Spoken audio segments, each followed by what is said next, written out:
이제 3주차 세 번째 이 주간에도 하나님께서 시간마다 우리를 은혜로 채워 주실 줄 믿습니다.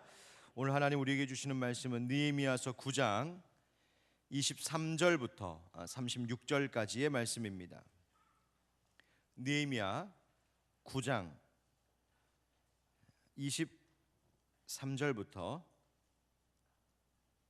36절까지 하나님의 말씀을 교독하겠습니다.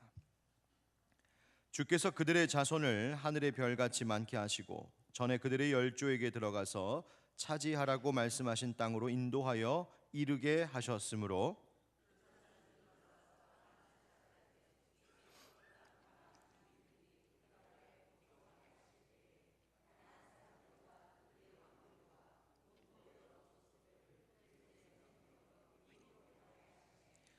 그들이 견고한 성읍들과 기름진 땅을 점령하고 모든 아름다운 물건이 가득한 집과 판 우물과 포도원과 감람원과 허다한 과목을 차지하여 배불리 먹어 살찌고 주의 큰 복을 즐겨 싸우나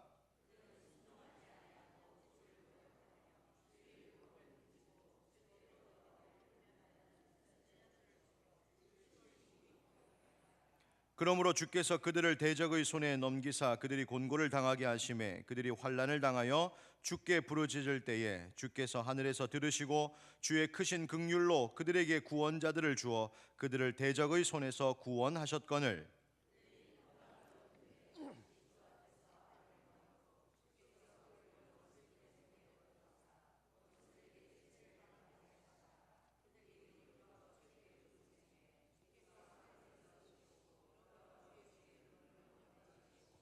다시 주의 율법을 복종하게 하시려고 그들에게 경계하셨으나 그들이 교만하여 사람이 준행하면 그 가운데에서 삶을 얻는 주의 계명을 듣지 아니하며 주의 규례를 범하여 고집하는 어깨를 내밀며 목을 굳게 하여 듣지 아니하였나이다.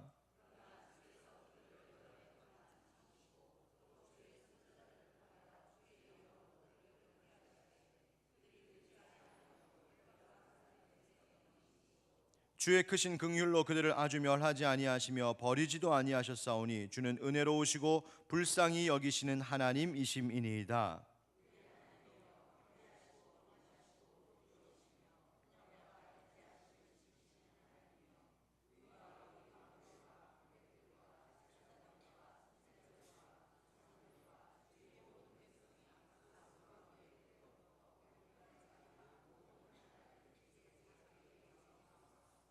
그러나 우리가 당한 모든 일에 주는 공의로우시니 우리는 악을 행하였사오나 주께서는 진실하게 행하셨음이니이다.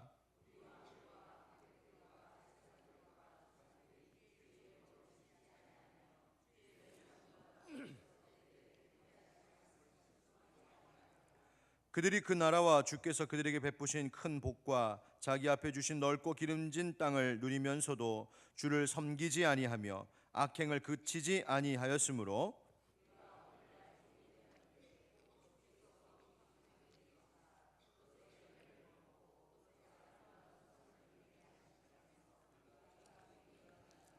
아멘.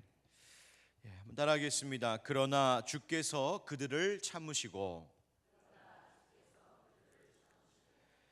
제가 다녔던 대학교 건물 바로 앞에는 테임스 강이 흘렀습니다. 그 강을 등하굣길에 도보로 건너면 바로 맞은편에 다양한 공연이나 콘서트를 할 수 있는 큰 홀이 하나 있었습니다. 그런데 그 홀 들어가는 정문 입구에는 어떤 한 사람의 커다란 흉상이 이렇게 멋진 조각상으로 세워져 있었습니다. 등하굣길 걸으면서 멀리서 봐서는 도저히 누군지 정확히 알 수 없고 아무리 봐도 영국 백인은 아닌 흑인의 흉상인 것 같아서 늘 관심을 갖고 보다가 하루는 마음을 먹고 그 앞에 이게 누구의 조각상인가 하고 가서 보았습니다. 런던 한복판에 또 이렇게 사람들이 많이 다니는 곳에 저렇게 큰 흉상으로 기념하고 있는 흑인이 도대체 누굴까 가서 보았더니 그는 다름 아닌 남아프리카 공화국의 대통령이었던 넬슨 만델라의 흉상이었습니다. 남아공에는 과거 350년이라고 하는 긴 세월 동안 유색 인종 격리 정책, 그걸 아파르테이트라고 하는데요. 인종 차별하는 그 심각한 아주 끔찍한 정책이 그 긴 세월 동안 그 땅을 지배하고 있었습니다. 흑인과 백인을 철저히 분리하여 차별하는 정책이었습니다. 만델라는 그것에 대항하여서 투쟁하다가 1962년 체포되고 64년에 무기징역을 선고받았다가 1990년 27년 만에 석방되었습니다. 그리고 나서 남아공의 제8대 대통령이 되었고 1993년도에는 노벨 평화상을 받기도 했습니다. 바로 그를 기념한 흉상이 그 앞에 크게 놓여 있었습니다. 역사를 보면 남아공은 영국의 식민지이기도 했습니다. 그런데 그 땅을 지배했던 영국 수도 그 한복판에 백인과 흑인의 인종 격리 정책을 반대하며 싸웠던 만델라를 기념한다는 것이 참 놀라웠습니다. 그만큼 이 만델라라고 하는 인물은 남아공의 흑인들은 물론이거니와 또 백인들 비롯한 전 세계 사람들의 존경을 받는 인물이었습니다. 그가 그토록 존경을 받았던 것은 흑인과 백인 서로 다른 사람들이 대립하지 않고 공존하는 세상을 만들었었기 때문입니다. 그는 용서와 화합이라고 하는 리더십을 보여주었습니다. 하지만 그가 펼쳤던 정책은 과거의 잘못을 무조건 덮어주는 그런 방식은 아니었습니다. 그동안 쌓여왔던 부정부패, 비리, 범죄 등에 대하여 철저하게 원칙을 지켜 엄단했습니다. 철저히 그 나라의 과거를 반성하고 잘못된 것을 고발하고 그것을 국민들로부터 용서를 받은 후에 그들이 다시 관용과 화해, 갱생의 길을 걸을 수 있도록 보호하는 그런 조치를 단행했던 것이 만델라의 정책이었다고 합니다. 그가 대통령에 취임했을 당시 만들었던 기구 중에 하나가 TRC라고 한 것이 있었는데 Truth and Reconciliation이라고 하는 말입니다. 즉 진실과 화해위원회라고 이렇게 우리말로 부릅니다. 진실과 화해. 그 이름처럼 참된 화해가 이루어지기 위해서는 잘못되었던 것들에 대한 진실을 명확하게 밝히고 그것에 대해서 각자가 회개하고 그리고 나서 다시 화해하는 것, 이것이 진정한 의미의 청산이었음을 보여주었습니다. 바로 그렇게 될 때에 새로운 시작을 꿈꿀 수 있는 밑바탕이 마련되기 때문입니다. 똑같은 전범 국가이지만 일본과 달리 독일은 많은 세계로부터 인정을 받고 또 존경을 받는 그 이유는 그들이 과거 전쟁을 치르며 끔찍하게 자행했던 그 범죄에 대하여 철저히 반성하고 그 도시, 그 나라 곳곳에 여러 가지 그때를 기억하고 기념하는 것들을 고스란히 남겨두므로 후손들이 조상들의 그 잘못을 다시 되풀이하지 않도록 철저히 기억하고 가르쳤던 바로 과거의 잘못에 대한 청산 때문에 독일은 이 시대에도 인정을 받고 있습니다. 사람 키를 훌쩍 넘는 크기의 그 흉상, 만델라의 흉상 아래에는 다음과 같은 글귀가 새겨져 있었습니다. The struggle is my life. 투쟁은 나의 삶이다 라고 하는 만델라의 말이었습니다. 만델라의 그 투쟁은 그러나 어떤 사람들, 인격에 대한 투쟁이 아니라 사람들이 잘못 저지른 범죄, 불의, 부정, 부패, 비리의 역사에 대한 투쟁이었습니다. 그래야 다시 시작할 수 있었기 때문입니다. 그래서 투쟁은 나의 삶이다라고 하는 The struggle is my life라고 하는 이 말은 어쩌면 The struggle is my life, 투쟁은 나의 생명이다라고도 말할 수 있겠습니다.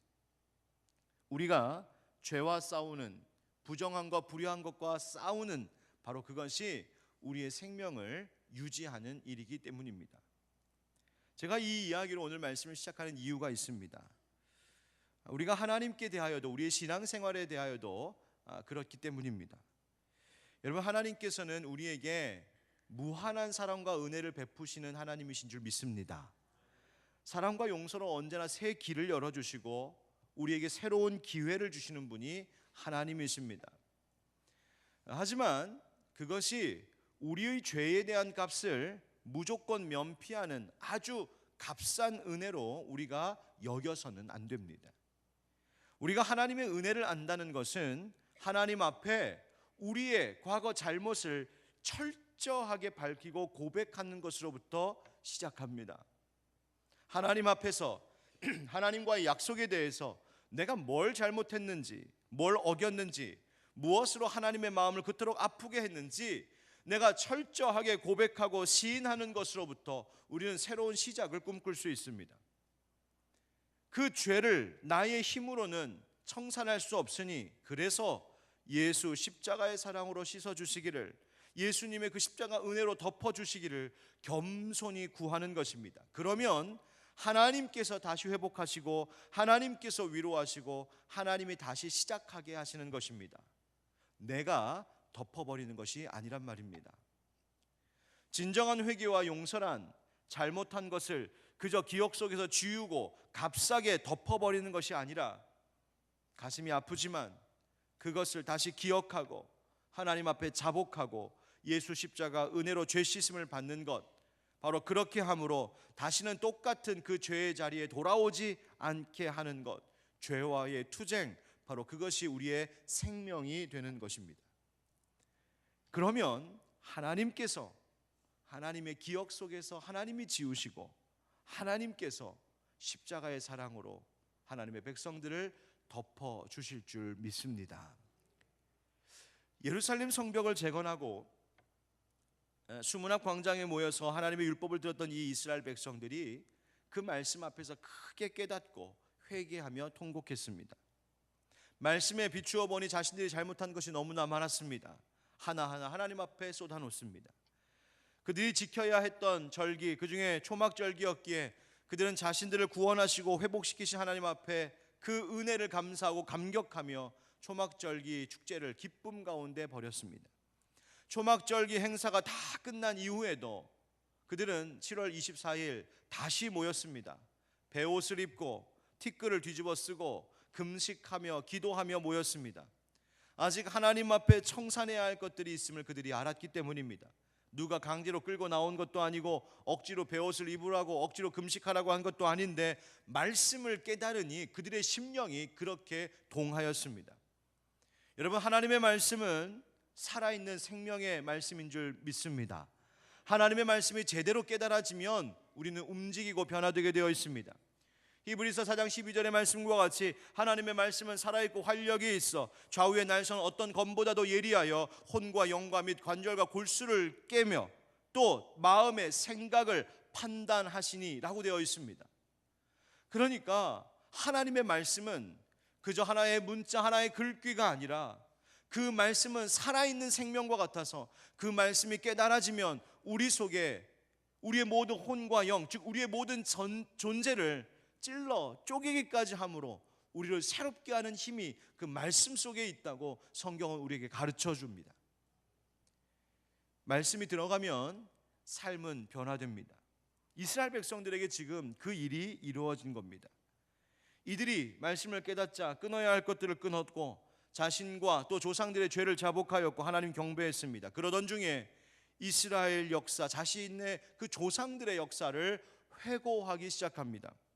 그 내용이 무엇이냐 하면 하나님께서 아브라함을 택하여 이스라엘 민족을 세우셨던 것, 애굽의 노예로 있었던 그들을 구원해 주셨던 놀라운 출애굽의 사건, 또 광야 시절 그 척박한 땅에서도 매일 아침 만나로 먹이시고 반석에서 나는 물로 마시게 하시고 발도 부르트지 않게 옷도 해지지 않게 그렇게 보호하셨던 하나님의 은혜를 저들이 기억했습니다. 낮에는 구름 기둥, 밤에는 불 기둥으로 인도하시면서 저들을 한순간도 떠나지 않으셨던 하나님의 은혜를 기억했습니다.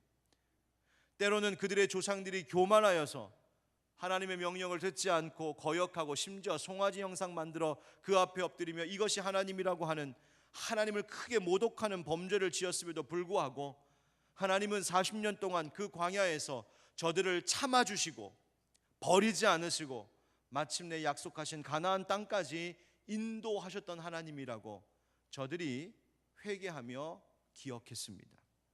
그 중에 17절 중반에 이런 고백이 있습니다. 그러나 주께서는 용서하시는 하나님이시라. 은혜로우시며 긍휼히 여기시며 더디 노하시며 인자가 풍부하심으로 그들을 버리지 아니하셨나이다. 아멘. 하나님은 그런 분이셨습니다.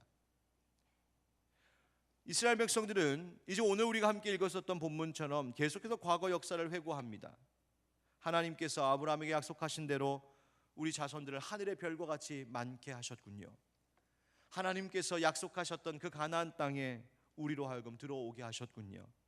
기름진 땅에서 좋은 물건이 가득한 집에서 우물과 포도원과 감람원 등 수많은 과목을 차지하게 하시며 우리를 배부르게 하셨고 우리의 조상들은 그것을 마음껏 즐기게 하셨습니다. 이 모든 것이 다 무엇인가요?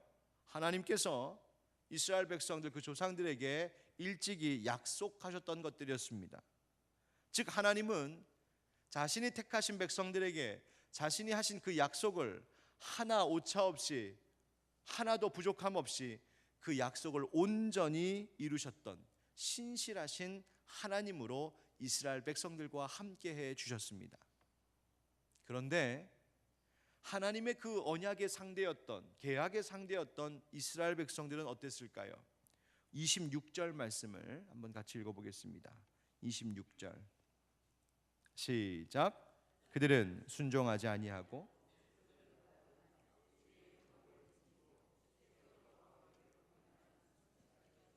주를 심히 모독하였나이다. 아멘. 무슨 말입니까? 하나님은 이스라엘 백성들에게 주신 약속을 신실하게 지켜오셨지만 그 약속에 상대가 되었던 이스라엘 백성들은 그렇지 않았다는 겁니다. 오히려 불순종과 거역으로 하나님과의 약속을 깨뜨렸습니다. 하나님께서 가나안 땅까지 이르게 하셔서 그곳에서 포도원과 감람원과 우물과 집에서 풍성한 것들을 마음껏 누리게 하셨지만 그 누리게 한 그 땅에서 저들은 오히려 하나님을 버렸습니다. 그 결과가 무엇이었냐면 하나님께서 이스라엘을 대적의 손에 넘기셨던 것입니다. 환난을 당합니다. 여러분 오해하지 말 것은 하나님께서 이스라엘 백성들을 괴롭히신 것이 아니라 세상 환난으로부터 지금까지 보호하셨던 하나님의 그 보호의 손을 잠시 거두셨다는 이야기입니다. 환난을 당하자 이스라엘 백성들이 하나님께 부르짖습니다. 하나님, 저희가 잘못했습니다. 하나님, 저희가 잘못했습니다. 저희 살려주세요. 하나님, 구원해 주세요. 이스라엘 백성들이 그렇게 자신들의 잘못을 깨닫고 구원을 구할 때마다 길게 참으시고 또 저들을 버리지 아니하시는 인자하신 하나님은 긍휼로 구원자를 때마다 보내셨습니다. 그래서 대적의 손에서 저들을 건져 주셨습니다. 그런데 오늘 28절 29절의 말씀과 같이 저들은 또다시 하나님 앞에 범죄합니다. 28절에 보면 그들이 평강을 얻은 후에 다시 주 앞에서 악을 행함으로 주께서 그들을 원수들의 손에 버려두사 원수들에게 지배를 당하게 하시다가 그들이 돌이켜 주께 부르짖음에 주께서 하늘에서 들으시고 여러 번 주의 긍휼로 건져내시고 다시 주의 율법을 복종하게 하시려고 그들에게 경계하셨으나 그들이 교만하여 사람이 준행하면 그 가운데서 삶을 얻는 주의 계명을 듣지 아니하며 주의 규례를 범하여 고집하는 어깨를 내밀며 목을 굳게 하여 듣지 아니하였나이다. 아멘. 이것이 바로 이스라엘이었습니다. 이것이 바로 사사기의 역사였고 이것이 왕정시대에 계속 이어져 오던 역사입니다. 하나님께서 베풀어 주신 은혜에 대하여서 그것을 감사하지 못하고 반역하고 배신하고 불순종할 때 하나님은 그들에게 대적을 통하여서 환난을 입게 하셨고, 환난을 당한 이스라엘 백성들은 잘못했습니다, 구해주세요, 다시 구하면 하나님은 다시 용서를 얻을 수 있도록 하시고 구원해 주셨고, 구원해 주셔서 평강을 얻으면 이스라엘 백성들은 또다시 하나님을 버렸던 그 범죄가 반복되었습니다. 왜 그랬을까요? 철저히 그들을 돌아보지 않았기 때문입니다. 여러분, 어떤 사람과 약속을 했는데 한두 번 약속을 지키지 않으면 참고 그럴 수 있지, 사람이니까 실수할 수 있지, 아량을 베풀만 합니다. 하지만 계속해서 약속을 깨뜨리고 신의를 저버리고 베풀어준 사랑과 그 은혜를 잊고 오히려 배신하면 우리가 사람으로 그것을 어떻게 끝까지 참고 견뎌낼 수 있겠습니까? 더군다나 창조주이신 하나님에 대하여 고작 피조물인 인간이 그렇게 하나님과의 약속 그 신의를 저버린다면 어떻게 감히 용서받을 것을 기대할 수 있겠습니까? 그런데 오늘 하나님의 말씀은 하나님께서 끝까지 오랫동안 참고 견뎌주셨다고 말합니다. 우리 30절, 31절을 함께 읽어보겠습니다. 30절, 31절 시작.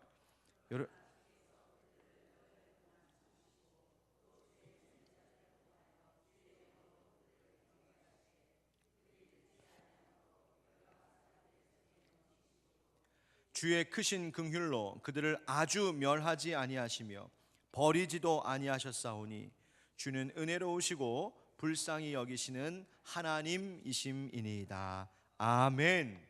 할렐루야. 이것이 바로 우리에게도 베풀어 주신 하나님의 은혜입니다. 여러분, 2019년을 시작하면서 우리가 다시 한번 가져야 할 마음의 태도가 있습니다. 그것은 내가 오늘 여기까지 올 수 있었던 것은 주님께서 우리를 참아 주셨기 때문이라는 은혜의 고백입니다. 내가 이제까지 참 잘해서가 아니라, 내가 이제까지 실수 한 번 없어서가 아니라, 내가 이제까지 열심히 노력한 덕분이 아니라, 내가 지금 여기까지 올 수 있었던 것은 나의 죄와 어리석음과 교만함에도 불구하고 오랫동안 우리를 참아주시고 오랫동안 기다려주신 하나님의 그 은혜 때문에 내가 오늘 이 자리에 있을 수 있음을 우리는 결코 잊지 말아야 합니다. 또 앞으로 살아갈 2019년과 그리고 앞으로 우리에게 다가오는 삶을 이제 우리가 소망 가운데 살아갈 수 있는 것도, 앞으로 펼쳐지는 미래가 우리에게 희망인 것도 내가 잘할 수 있을 것 같아서, 내가 다시는 범죄하지 않을 수 있을 것 같아서, 내가 노력하면 대단한 일을 이룰 수 있을 것 같아서가 아니라, 나의 미래가, 내 가정의 미래가, 우리 교회의 미래가 앞으로 희망일 수 있는 유일한 이유는 그때에도 하나님이 나를 오랫동안 참아주시는 은혜를 베풀어 주실 것에 대하여 우리가 확신할 수 있기 때문입니다. 물론 우리는 미래에 다가오는 하루하루에 죄를 범하지 않도록 날마다 노력해야 할 것입니다. 그러나 우리는 우리 자신을 잘 압니다. 우리는 또 넘어질지 모릅니다. 우리가 어제 주일 오후 예배에 또 불렀던 찬양이 이것이었습니다. 주여 우린 연약합니다. 주 뜻 이루며 살기엔 부족합니다. 주여 우린 넘어집니다. 오늘 하루 또 실수합니다. 이것이 찬양의 고백이었습니다. 그러나 거기서 끝나서 우리에게 소망이 없는 것이 아니라 그 다음에 찬양 가사가 이것입니다. 주의 긍휼을 구하는 죄인입니다. 그래서 우린 주만 바라봅니다. 할렐루야. 여러분, 우리는 언제나 주님의 용서와 은혜를 구하며 살 수밖에 없습니다. 그 사랑 앞에 피하며 살 수밖에 없습니다. 그것 없이 우리가 지금까지 살아올 수 없었고, 그 은혜 없이 우리는 앞으로도 살아갈 수 없습니다. 오직 우리가 바라볼 그 은혜는 주님의 사랑뿐입니다. 그렇다면 그 사랑을 누리는 우리에게 이제 어떤 고백이 있어야 할까요? 오늘의 결론과도 같습니다. 우리 33절 말씀을 같이 읽겠습니다. 시작.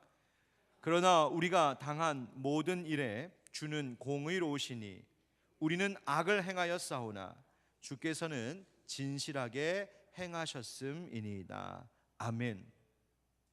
앞에 말씀의 고백을 보면 우리 조상들이 당한 환난이 컸습니다. 하나님 결코 작은 환난이 아니었습니다. 나라가 망하고 포로로 끌려가고 그 다음에 예루살렘으로 귀환해서도 여전히 환난과 능욕을 당했던 지난 과거의 일은 결코 작은 환난이 아니었습니다. 정말 힘들고 고통스러웠습니다라고 솔직하게 고백합니다. 그러나 뭐라고 합니까? 우리가 당한 모든 일에 주는 공의로우십니다. 우리는 악을 행하였사오나 주께서는 진실하게 행하셨음이니이다.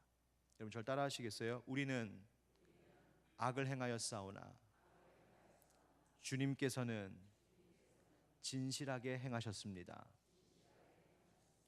여러분 바로 이것이 하나님 앞에서 자신의 과거를 청산하는 바른 자세이고 고백입니다.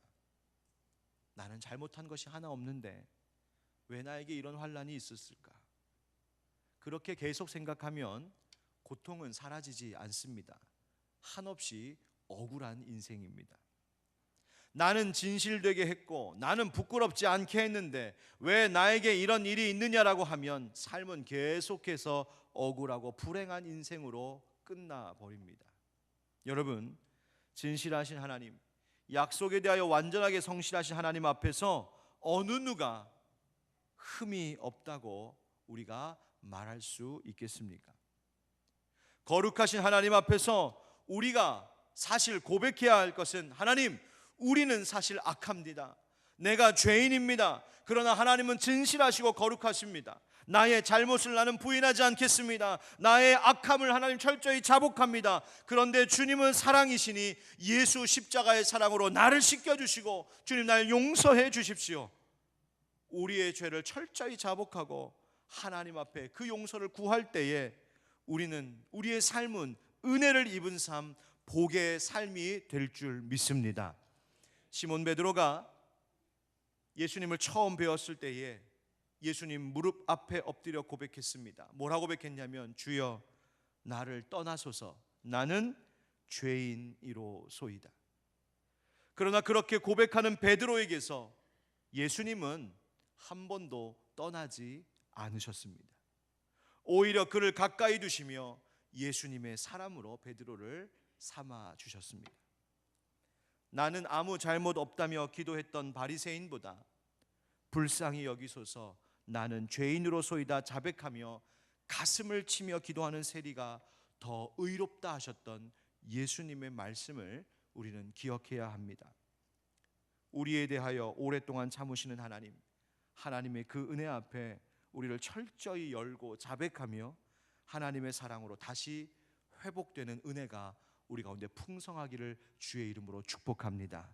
바로 이것이 2019년도를 시작하는 우리의 새로운 시작이 될 것이고 이 밑바탕으로만 말미암아 우리는 이 한 해를 승리로 하나님의 은혜로 살아가게 될 줄 믿습니다. 아멘. 우리 함께 찬양하겠습니다.